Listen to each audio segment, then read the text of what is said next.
जय श्री श्याम भक्तों। ये खाटू श्याम की संपूर्ण कथा है और इस कथा को सुनने मात्र से ही व्यक्ति के समस्त कष्टों का, समस्त दुखों का नाश हो जाता है, क्योंकि कलयुग में एकमात्र यही देवता हैं जो हैं हारे के सहारे।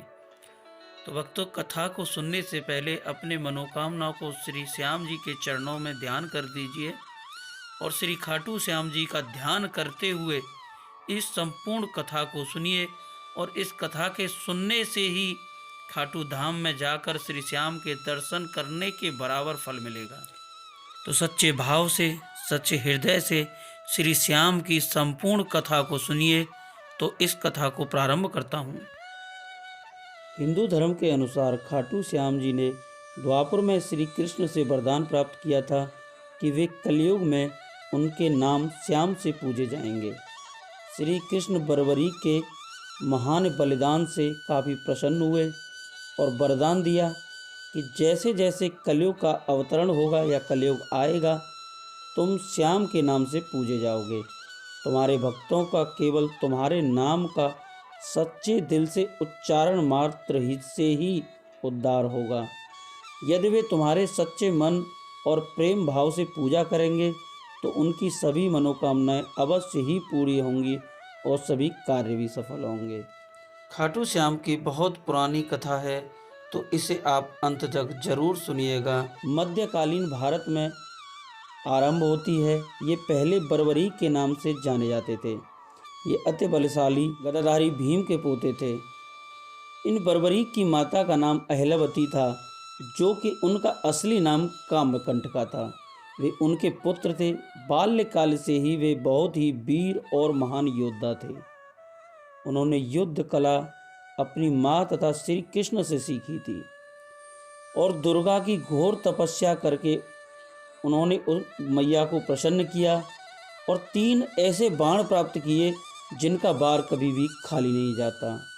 इस प्रकार उनका नाम 3 बाणधारी भी प्रसिद्ध हुआ है। अग्निदेव ने प्रसन्न होकर उन्हें धनुष प्रदान किया, जो उन्हें तीनों लोकों में विजयी बनाने में समर्थ था। महाभारत का युद्ध कौरवों और पांडवों के मध्य चल रहा था। यह समाचार बरबरी को प्राप्त हुआ तो उनकी भी युद्ध में सम्मिलित होने की इच्छा जागृत हुई। तब माँ ने उनसे ये वचन लिया कि तुम उस सेना की तरफ से लड़ोगे जो सेना हार रही होगी। तो इस प्रकार का वे वचन देकर युद्ध की तरफ निकल पड़े। वे अपने नीले रंग के घोड़े पर सवार होकर 3 बाण और धनुष के साथ कुरुक्षेत्र की रणभूमि में जब पहुंचने वाले ही थे, तभी सभी जगत को जानने वाले श्री कृष्ण ने ब्राह्मण का वेश धारण कर बरबरी का भेद जानने के लिए उन्हें रोका और उनकी बातों को सुनकर उनकी हंसी उड़ाई। वह मात्र 3 बाण से युद्ध में सम्मिलित होने आए हैं। ऐसा सुनकर बरबरी ने उत्तर दिया कि मात्र 1 बाण शत्रु सेना को परास्त करने के लिए पर्याप्त है। पूरा युद्ध समाप्त करने के बाद बाण वापस तर्कस में ही आ जाएगा। यदि तीनों बाणों को प्रयोग में लिया गया तो पूरे ब्रह्मांड का विनाश हो जाएगा। यह जानकर भगवान कृष्ण उनको चुनौती दी कि इस वृक्ष के सभी पत्तों को भेद कर दिखलाओ। वे दोनों पीपल के वृक्ष के नीचे खड़े थे। बरबरी ने चुनौती को स्वीकार किया और अपने तर्कस से 1 बाण निकाला और ईश्वर को स्मरण करके बाण पेड़ के पत्तों की ओर चला दिया। बाण ने क्षण भर में पेड़ के सभी पत्तों को भेद दिया और श्री कृष्ण के पैर के इर्द गिर्द चक्कर लगाने लगा, क्योंकि 1 पत्ता उन्होंने अपने पैर के नीचे छुपा लिया था। बरबरीक ने कहा कि आप अपने पैर को हटा लीजिए, अन्यथा ये बाण आपके पैर को भी भेद देगा। फिर श्री कृष्ण ने बालक बरबरीक से पूछा कि वह युद्ध में किस ओर से सम्मिलित होगा। बरबरीक ने अपनी माँ को दिए वचन को दोहराया और कहा, युद्ध में जो पक्ष निर्बल होगा, यानी जो हारेगा, मैं उसकी तरफ से लड़ूंगा। श्री कृष्ण जानते थे कि युद्ध में हार तो कौरवों की निश्चित है और इस कारण अगर बरबरीक ने उनका साथ दिया तो परिणाम गलत पक्ष में चला जाएगा। तभी श्री कृष्ण ने कहा, हे बरबरीक, अगर एक बात मुझे बताओ, हारेगा उसकी तरफ से लड़ोगे तो इसमें तो बड़ा विस्मय बोधक हो जाएगा। बर्बरीक कहने लगे, कैसे प्रभु? कि अगर आप कौरवों की दिशा से लड़ोगे तो पांडवों का पक्ष हारेगा, और फिर पांडवों के पक्ष से लड़ोगे तो फिर कौरवों का पक्ष हारेगा। तो इस प्रकार से तो युद्ध समाप्ति नहीं हो पाएगा। तो बर्बरीक कहने लगे कि प्रभु आप ही कोई उपाय बताएं। अतः ब्राह्मण रूप श्री कृष्ण ने वीर बर्बरीक से दान की अभिलाषा व्यक्त की। बर्बरीक ने उन्हें वचन दिया और दान मांगने को कहा। ब्राह्मण ने उनसे शीश का दान मांगा। वीर बर्बरीक क्षण भर के लिए अचंभित हुए। वे अपने वचन से नहीं देख सकते थे, लेकिन सोचने लगे कि साधारण ब्राह्मण इस तरह का दान नहीं मांग सकता। अतः ब्राह्मण से अपने वास्तविक रूप से अवगत कराने की प्रार्थना की। ब्राह्मण रूपी श्री कृष्ण ने अपने वास्तविक रूप में आ गए। श्री कृष्ण ने बर्बरीक को शीश दान मांगने का कारण समझाया कि युद्ध आरंभ होने से पूर्व युद्ध भूमि पूजन के लिए तीनों लोकों में सर्वश्रेष्ठ क्षत्रिय के शीश की आहुति देनी होती है, इसीलिए ऐसा करने के लिए वे विवश थे। बर्बरीक ने उन्हें प्रार्थना की कि वे अंत तक युद्ध देखना चाहते हैं। श्री कृष्ण ने उनकी यह प्रार्थना स्वीकार कर ली। श्री कृष्ण इस बलिदान से प्रसन्न होकर बर्बरीक को युद्ध में सर्वश्रेष्ठ वीर की उपाधि से अलंकृत किया। उनके शीश को युद्ध भूमि के समीप पहाड़ी पर सुशोभित किया गया, जहां से बर्बरीक संपूर्ण युद्ध का जायजा ले सकते थे। फाल्गुन माह की द्वादशी को उन्होंने अपने शीश का दान दिया था। इस प्रकार वे शीश के दानी कहलाए। तब श्री कृष्ण ने उस शीश का दान लिया। उस पहाड़ी पर सुशोभित करने के बाद शीश को थोड़ा सा अमृत पिला दिया, जिससे वो शीश जीवित रह सके, और उन्होंने पूरे युद्ध का जायजा लिया और पूरा युद्ध देखा। जब युद्ध समाप्त हो गया को पांडवों की विजय हो गई, तो सभी पांडव अपने मन में इस प्रकार का भ्रम प्रकट कर गए कि ये युद्ध हमने लड़ा है और हमने जीता है। इस प्रकार से अहंकार आने लग गया। जब आपस में झगड़ा करने लगे कि इस युद्ध का जो सफलता दिलाई है वो मैंने दिलाई है, पांचों पांडव आपस में झगड़ने लगे। तब इन्होंने विचार किया कि इसके निर्णय के लिए श्री कृष्ण के पास जाना चाहिए। तब वे श्री कृष्ण जी के पास पहुँचे। तब उन्होंने अपना सारा वृतांत उन्हें सुनाया।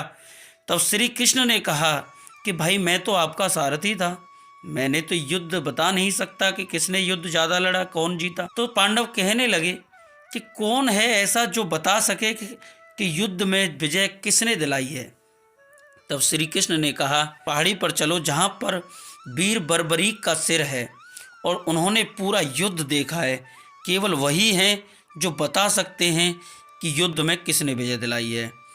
तो सभी पांडव श्री कृष्ण के साथ बर्बरीक के पास पहुँचे, और बर्बरीक के पास पहुंचने के उपरांत ये प्रश्न किया कि बताइए कि इस युद्ध में सफलता किसने दिलाई है, पांडवों में कौन श्रेष्ठ है। तब बर्बरीक कहने लगे कि मैंने तो पूरा युद्ध देखा है, किसी भी पांडव का कोई भी बाण मुझे दिखाई नहीं दिया, केवल श्री कृष्ण का सुदर्शन चक्र दिखाई दिया था। चलाने वाले भी श्री कृष्ण थे और मरने वाला जो योद्धा था वह भी श्री कृष्ण था।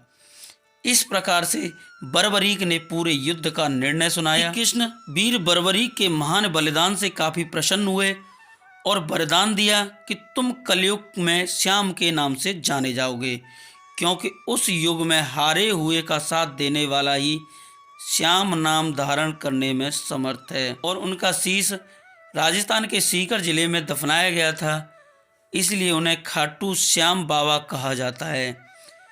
इसके बारे में एक रोचक तथ्य है जो मैं आपके साथ साझा कर रहा हूँ कि एक समय एक गाय उस स्थान पर आकर रोज अपने स्तनों से दुग्ध की धारा अपने आप ही बहाती थी। बाद में खुदाई के बाद वह शीश निकला, जिसे कुछ दिनों के लिए एक ब्राह्मण को सुपुर्द कर दिया गया था। एक बार खाटू नगर के राजा को स्वप्न में मंदिर निर्माण के लिए और वह शीश मंदिर में सुशोभित करने के लिए बताया गया था। उस कुछ समय के बाद उस स्थान पर मंदिर का निर्माण कराया गया और कार्तिक माह की एकादशी को शीश को मंदिर में सुशोभित किया गया था, जिसे बाबा श्याम के जन्मदिन के रूप में मनाया जाता है। जो मुख्य मंदिर 1027 ईस्वी में रूप सिंह चौहान और उनकी पत्नी नर्मदा कंवर द्वारा बनाया गया था।